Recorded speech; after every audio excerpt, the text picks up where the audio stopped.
to xhosa prediction. Namhlanje sizoncokola ngeteam zika-PSL neteam zase-Europe about prediction. Namhlanje sihamba no-Mr. Maqolo. Firstly sizawuthetha ngeteam ezintathu zika-PSL. Sine-Chippa United, sine-SuperSport, sine-Richards Bay. So what is your prediction with Chippa United? Idlala neStellenbosch. Nathi masizibusele kwi-xhosa predictors. Zigames ezima kakhulu kodwa ke xa ndijonga kwimatch saqala ngematch ye-Chiefs against iStellenbosch. Igame endiqonda kulo lapha second place between i-Chiefs, Pirates, SuperSport United bafuna uba ku-number 2. Kodwa siyayazi iStellenbosch ukuthi itimu nayo engekho lula uyibetha ngakumbi kwitimu efana ne-Chiefs under pressure nayo ifuna uzibekela indawo ye-Afrika.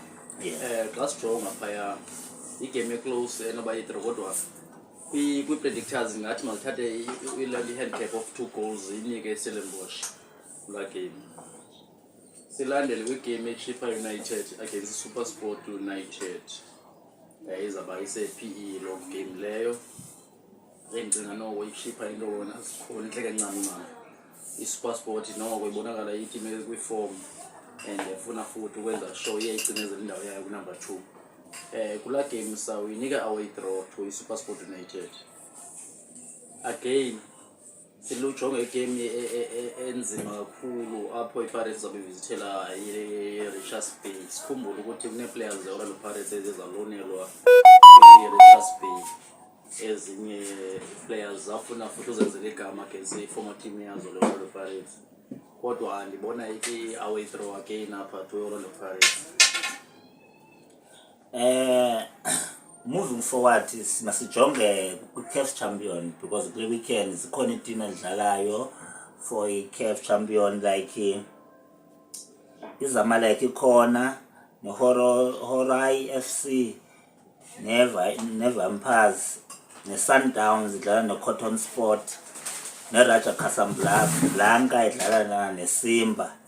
But eyona game ijonga ngamehlo abomvu igame ye-Cotton Sport ne-Sundowns because the last time i-Sundowns ijongana ne-Alali ibethe ngo-5-1.